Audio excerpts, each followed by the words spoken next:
Oil changes are common, but the hidden service points decide whether our bikes stay dependable for years. We're covering motorcycle maintenance most riders never do. The fluids and grease jobs that quietly grind bearings, seals, and brakes. You'll get what to check, why it matters, what it costs, and the simple tools that keep it doable at home. Wait until you see how clean brake fluid can turn stopping into panic. We jump straight into number 12 right now. Number 12. Brake fluid age beats mileage. Brakes can feel fine and solid until one grab turns scary and stressful. This fluid ages by time, not miles, because it drinks moisture and loses boiling strength. That moisture drops to the boiling point, so a hot caliper can make bubbles and a mushy lever that feels wobbly. You also get hidden corrosion, and ABS valves hate dirty fluid. They can feel jerky and noisy. Our check is simple and quick. Glance at the reservoir, then squeeze and hold, looking for sinking feel. If the color is murky or the bite point keeps moving, we treat that as a warning, not a quirk. If it bites strong then fades after a long downhill, that is boiling trouble, and it can turn a tight corner into terror suddenly, sooner than you think today. A flush mindset stays practical. Use Fresh.4, protect paint, and bleed each corner until the stream runs clear and steady. You do not need fancy tools, a clear hose and a jar work, but keep the master topped so you do not pull bubbles or create messy trouble. A sneaky clue is the reservoir diaphragm. If it looks swollen and grimy, the fluid has seen thermal abuse. Even without ABS, moisture can pit passages. Then the lever returns slowly and makes control feel guessy. When we flush, we start at the farthest caliper, keep strokes short, and watch for tiny bubbles that make braking unsteady. Most manuals call for 1 to 2 years, and we trust that annual clock is a smart habit. The cost is small, a couple of bottles and maybe an hour compared with a pricey caliper rebuild or a brutal ABS repair. If you have ever grabbed brake and felt surprised, hit like, because that first spongy squeeze is panic. And if your bike lives in humid air, sees mountain heat, or sits for months, do it sooner and sleep better. Ignore it and stopping becomes stressful, especially two up, because the lever lies right when you need control. Next up, we hit a fluid that still looks clear, yet can chew metal with hidden damage. If you've ever grabbed brake and felt surprised, hit like right now and tell us what happened, brother, in comments. Number 11. Coolant corrosion myths and the silent damage. Coolant is not only about keeping temperatures in check, but it is also corrosion protection, and that shield does not last forever. The overflow bottle can look clear and still be misleading because the radiator and pump live in hotter, dirtier, more chemical conditions. Those inhibitors get used up by heated cycles and time, so a low-mileage bike can still be quietly rotting inside. A common trap is mixing brands or colors because the wrong blend can thicken into sludge and start starving narrow passages. Another myth is coolant never goes bad, but the additives can fade in 2 to 4 years, and that is sneaky and costly. Watch the small seep clues, crust around clamps, a sweet odor, and tiny drops that turn corrosion into damage. For a quick check, let the engine cool completely, then open the radiator cap and look for film, grit, or a seal that looks swollen. Squeeze the hoses. They should feel solid, not spongy, and the clamps should not be painted with dried residue. If the color looks cloudy or the smell feels sharp, plan a drain and refill with the correct premix. Then bleed until the flow feels stable. Skip the tap water shortcut because minerals can speed corrosion and leave deposits that make the cooling system work harder. If the fan keeps cycling and the gauge creeps, take it as a warning, not personality, and service it before the next ride. A basic service costs a couple of gallons of coolant and maybe a cap, which is cheap compared to pump damage and gasket failure. Keep it fresh and you get consistent temps and peaceful rides, instead of that unlucky feeling when traffic turns slow. Next is the other forgotten fluid, the so-called lifetime final drive oil, and why that promise rarely stays honest or trustworthy. Number 10.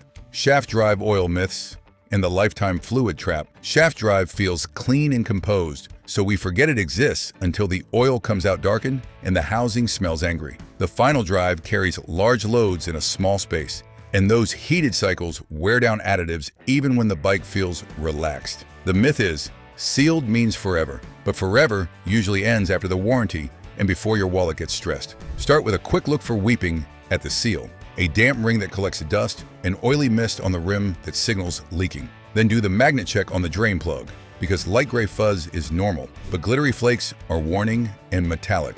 A simple drain and fill is quick work, and the oil amount is small, so there is no excuse to keep pushing it off. Use the correct gear oil, replace the crush washer, and snug bolts evenly so the housing stays secure and stays drying.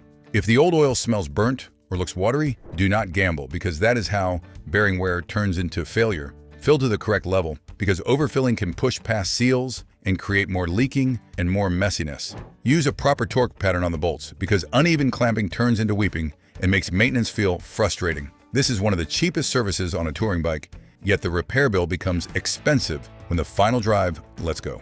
Ignoring it turns relaxed touring into roadside panic, because one leak can empty that case before you even notice. After a wash, if you spot milky oil, that is water intrusion, and it is serious and urgent. We also check for play at the rear wheel, because loose movement plus nasty oil is dangerous and expensive. Next, we move forward to the front end, where tired fork oil can make handling feel weird even when tires look perfect. If you want reliable riding and fewer surprise bills, tap like and subscribe and keep our maintenance list rolling today. Number 9. Fork oil refresh, the handling fix riders never credit. Sometimes the bike starts feeling harsh and restless, and we blame tires or rough pavement, but tired fork oil is often the hidden problem. Fork fluid shears, holds grit, and loses damping control, so the front dives too quickly under braking and rebounds too abruptly. That change makes corners feel nervous and unpredictable, because the bike stops tracking clean and your confidence starts shrinking. 2 clues show up early: extra bounce after a dip, and that sticky first inch of travel that screams stick at a stop. Look at the fork tubes for a faint oil ring, because even a small leaking trail attracts grime and turns seals into sandpaper damage. If the front end chatters under braking or the bars shake on ripples, fork oil might be the missing and unseen culprit. The good news is the fix can be simple and affordable: fresh oil at the right level and new seals only when they are clearly leaking. For riders who do not wrench, a shop refresh is still cheaper and smarter than replacing bushings, tubes, and steering parts later. Old oil also hurts comfort and control, because small bumps feel sharper and your hands take more hits on every mile. After a service, the front settles smoother, the brake dive feels controlled, and the bike stays planted through sweepers. Just remember, the wrong viscosity or air gap can make it feel worse, so follow specs and keep notes for consistent results. If you ride 2-up or carry luggage, this matters more, because extra load demands stronger damping and steadier balance. A quick parking lot test helps. Squeeze the front brake, bounce twice, and listen for clunking or sticking warnings. Next up is the tiny reservoir that can ruin a ride swiftly and suddenly, and it usually fails in traffic when you're far from home alone. Number 8. Hydraulic clutch fluid, slave cylinder pain, and missed shifts. On a hot commute, sticky shifts feel like transmission trouble, but the real villain is usually contaminated fluid. That old mix turns darker, lever pressure feels mushy, and your hand loses control. Moisture sneaks in over time, then heat makes boiling bubbles that steal pressure. Now the clutch drags, shifts feel jerky, and every stoplight becomes stressful. Start at the reservoir and check color. It should look clean and clear, not brownish. Then work the lever. A healthy pull feels consistent and solid. If the bite point wanders or the lever comes back too far, that is a warning and dangerous. Bleeding stays simple, then we push fresh fluid until it runs clean and clear. Use the fluid the manual calls for, because mixing types gets confusing and risky. Rubber lines age 2, swollen hoses feel spongy and unpredictable under load. Cover painted parts, since spills feel annoying and staining, and they happen when hands are shaky. After the bleed, take a short ride and see if the engagement stays predictable and consistent. If it still feels vague, the slave may be tired and leaking inside the boot. While you are there, look near the slave for wetness and crusty residue. That is where leaks begin. A slave failure is not just annoying, it can strand you and turn a small problem into a pricey tow. A bottle of quality fluid costs little, but cooked seals and overheated plates get costly and expensive quickly. The downside is simple. Ignore this, and summer traffic becomes brutal because every shift feels uncertain. Here's a quick rule. If you cannot remember the last flush, it is probably overdue and risky. Drop a comment. What small issue turned into the most painful and costly bill you ever paid? Keep that in mind, because number 7 is about braking hardware that sticks quietly, then steals confidence. Number 7, caliper pins, pad hardware, and piston cleaning for true braking. One brake can feel grabby and jittery, and we blame rotors, but sticky hardware is often the culprit. When the slider pins get gummy, the caliper cannot center, so one pad runs hotter and wearier. That uneven pressure makes the lever feel mushy, and the bike feels unstable when you trail brake. Dirty pistons add another issue. Road grime makes a stubborn ring, and the seals pull the pistons back slower. Now the pads keep dragging, the rotor stays warmer, and your mileage gets worse. Our quick rhythm is simple: pull the pads, pop the clips, and make sure everything moves freely and evenly. Check the pad faces too. Glazing looks shiny and hardened, and it usually means excess heat soak. Clean the pins until they look brighter, then add a light smear of brake grease on sliding surfaces only. Make sure the rubber boots are healthy and tight, because torn boots invite grime and corrosion. If you ride through winter salt, those pins turn crusty and stubborn, and braking feels uneven. A quick check after rain keeps moving and quietly, and it preserves a confident feel. Next, wipe the piston faces with cleaner, then push them back gently so the seals can recenter. Spin the wheel and listen. A quiet spin is normal, but a scrape that stays constant is a warning. Look at pad wear. If one side is thinner or the pad has a wedge shape, so the caliper is probably sticking. If the lever pulse feels stronger and stranger, you may be fighting uneven pressure from hardware, not a warped rotor. A little grease and cleaning costs almost nothing, but a cooked rotor or caliper rebuild gets costly and frustrating. The bad part is sneaky. Drag creates heat soak, then fluid boils, and stopping turns stressful. After a short ride, touch near each caliper. If one side feels hotter and smellier, you found the offender. Fixing this feels like free braking, and it gives confident control before you ever need to squeeze harder. Next up is the electrical gremlin, because one crusty ground can make a good bike feel cursed. Number 6. Electrical grounds and connector protection riders skip. A bike can run perfectly all week, then a random stall shows up like a prank. Most times, it is not fuel. It is a crusty ground or a loose connector stealing voltage.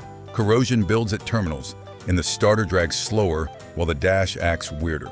Heat makes it worse because resistance climbs, and charging becomes unstable and sluggish on long rides. Our first move is simple: pull the seat, expose the battery, and clean the post until they look brighter.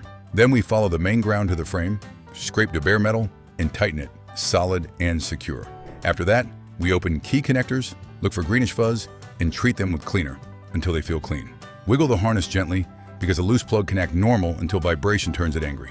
A dab of dielectric grease seals out wetness and keeps the pins from going gritty. Do a glance too, because a loose blade can create heat soak and odd symptoms. Check the starter relay area. A burnt smell is scary and costly. A weak ground can cook stator connectors, and that repair feels brutal and expensive. Listen for the starter sound. If it flips from strong to sluggish between rides, that is a warning. Watch the headlights. At idle flicker feels spooky and concerning, and it hints at a weak ground. The money part is real. This is a 5-minute cleanup, but shop diagnostics get pricey and annoying.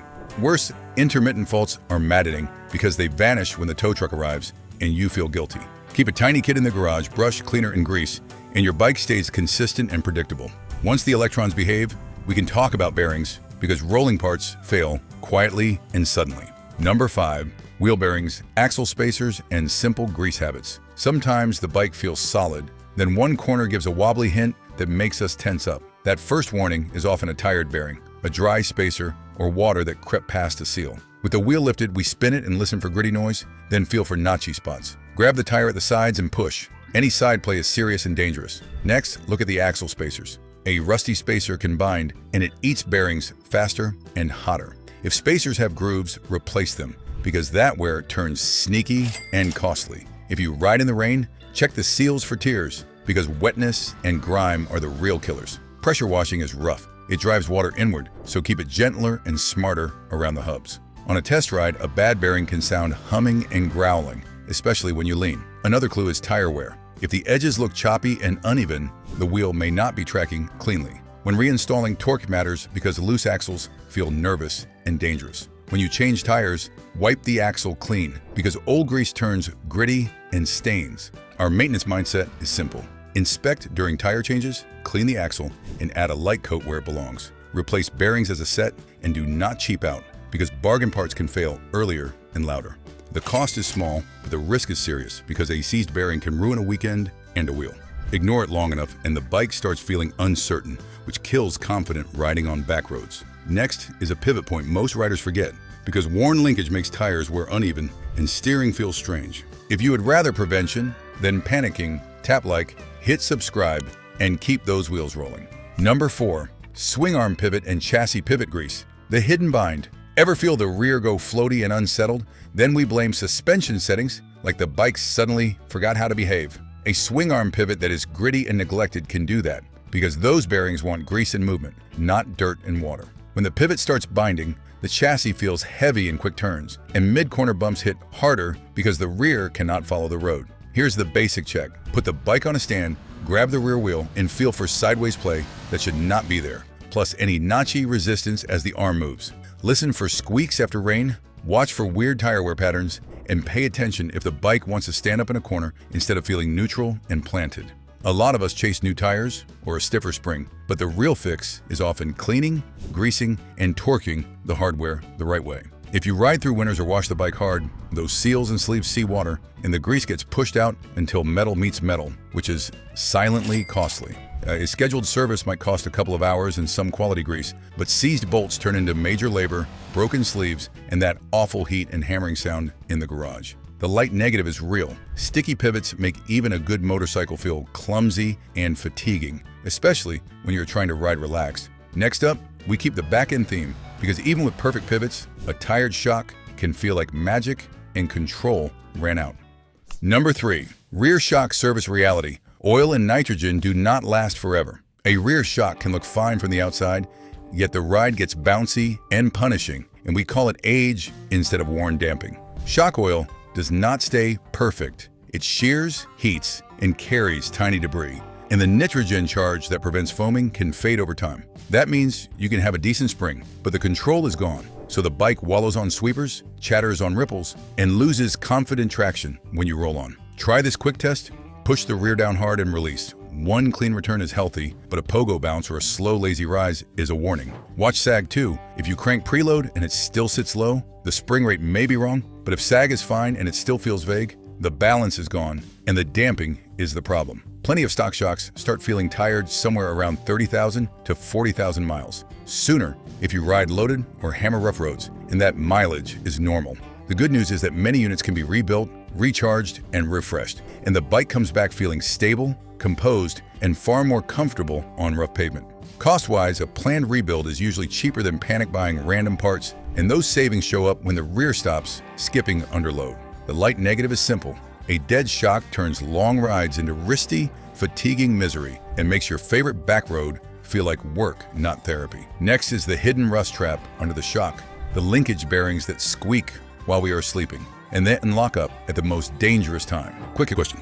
Have you ever rebuilt a shock, and what mileage did it happen on for your bike? Number 2. Rear shock linkage grease, the rust trap under the bike. Down under the bike, the linkage is doing serious labor every mile, and those little needle bearings hate water more than we hate dealer prices. Grease gets washed out by rain, creek splashes, and pressure washing. Then the bearings dry out, start rusting, and the suspension motion turns stiff and jerky. It can feel fine for months, then one day the rear end feels stuck, the bike squats weird, and bumps hit like a hammer because the linkage will not articulate. Here's the simple inspection. Lift the rear, move it through travel by hand, and listen for squeaks, grinding, or a sticky spot that does not feel smooth. Look for red dust around seals. Check for cracked boots and watch for a bolt that looks fused to the sleeve, because that is where the major labor starts. If you service it on schedule, it is mostly cleaning, fresh grease, and new seals when needed. And the rear settles back into that planted feeling we love. If you ignore it, the bolts seize, sleeves bond, and suddenly you are cutting hardware, heating parts, and paying someone to fight it, which is humiliating and costly. The light negative is sneaky. Neglected linkage makes handling feel random and unnerving, like the bike changes personality mid-corner when you least want surprises. If we ride through rainy months, a quick grease job each season keeps the rear moving freely and keeps bolts from welding. Next up is the front end, because a dry steering head can ruin control and trigger a warning in a single ride. Drop a comment. What is the most forgotten maintenance on your bike that you swear you will finally do this season? Number 1. Steering head grease and bearing check, the wobble you never want. A front end that will not glide through the center is notchy steering, and that is a warning, not a character. The steering head bearings carry braking loads and road hits all day, so when old grease dries out, it can carve a tiny groove you feel in your hands. At parking lot pace, the bars want to settle in the middle, and at highway speed, that notch can turn into wobbly tracking and an unsure line when crosswinds, bridge seams, or rain grooves show up. Our first check is simple and secure. Get the wheel light, then sweep the bars left to right and feel for smooth travel, clicks, or grit. Next, grab the lower forks and push and pull. Any play is a danger sign, and unstable tracking can mean preload is loose or races are worn. A fall-away test helps. The bars should move with taps. Stay steady, not hang up, and not flop like they are loose. Watch cables and hoses. A tight run can mimic notchy feel and steal confidence. Peek under the dust seal for rusty streaks or milky grease, a corrosion warning. Ride in rain or wash often. Service comes sooner and control stays stable. If you hear a clunk under braking or the front tire cups early, that is more evidence. Sometimes the fix is fresh grease and correct torque. But if the races are pitted, a replacement set is the smart move for safety and confidence. Cost-wise, service is a few parts in an afternoon, but ignoring it invites tank slapper, panic, and costly mistakes, plus a front end that never feels settled again. The harsh truth is this: once steering feels wrong, every ride becomes tense and stressful, and we start avoiding roads we used to enjoy. That is why these hidden grease points matter. They protect weekends, save money, and keep our machines trustworthy. Click the next video for simple checks that save money and protect weekends. Then subscribe so you never miss the cheap fixes that prevent major bills. Quick comment: what is your highest mileage or the neglected fluid that bit you?